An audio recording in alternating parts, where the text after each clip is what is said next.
ଅନୁଗୁଳର କଦମ୍ବ ପଡ଼ିଆରେ ସର୍ବଭାରତୀୟ ଅନୁଗୁଳ କପ୍ କ୍ରିକେଟ ଟୁର୍ଣ୍ଣାମେଣ୍ଟ ଉଦ୍ଘାଟିତ ହୋଇଯାଇଛି। ଏହି ସମାରୋହକୁ ଢେଙ୍କାନାଳ ସାଂସଦ ରୁଦ୍ରନାରାୟଣ ପାଣି ଉଦ୍ଘାଟନ କରିବା ସହ କ୍ରିକେଟର ଲୋକପ୍ରିୟତା ଏବେ ସର୍ବବ୍ୟାପୀ ବୋଲି ପ୍ରକାଶ କରିଥିଲେ।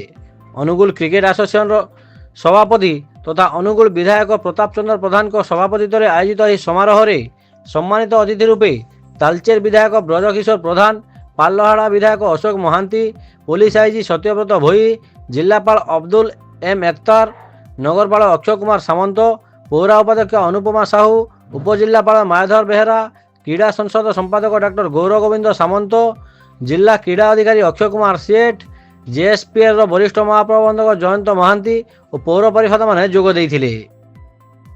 ଅନ୍ୟମାନଙ୍କ ମଧ୍ୟରେ ଅନୁଗୁଳ କ୍ରିକେଟ ଆସୋସିଏସନ ସାଗର ସମ୍ପାଦକ ସାଗର ମିଶ୍ର ଏବଂ ଅନ୍ୟ କର୍ମକର୍ତ୍ତାମାନେ ଉପସ୍ଥିତ ରହି କାର୍ଯ୍ୟକ୍ରମ ପରିଚାଳନା କରିଥିଲେ। ପ୍ରଥମ ଦିନରେ ଦୁଇଟି ମ୍ୟାଚ୍ ଅନୁଷ୍ଠିତ ହୋଇଥିଲା। ପ୍ରଥମ ମ୍ୟାଚ୍ ଅନୁଗୁଳ କ୍ରିକେଟ କ୍ଲବ ଏବଂ ୟୁନିୟନ ସ୍ପୋର୍ଟିଂ କଟକ ମଧ୍ୟରେ ହୋଇଥିଲା।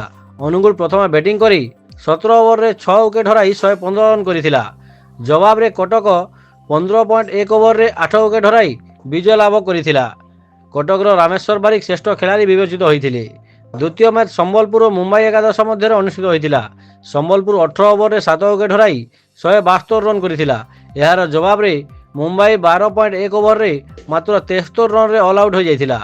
ଆୟୁଷ ଖ୍ରୀଷ୍ଟୋଫର ଶ୍ରେଷ୍ଠ ଖେଳାଳି ବିବେଚିତ ହୋଇଥିଲେ।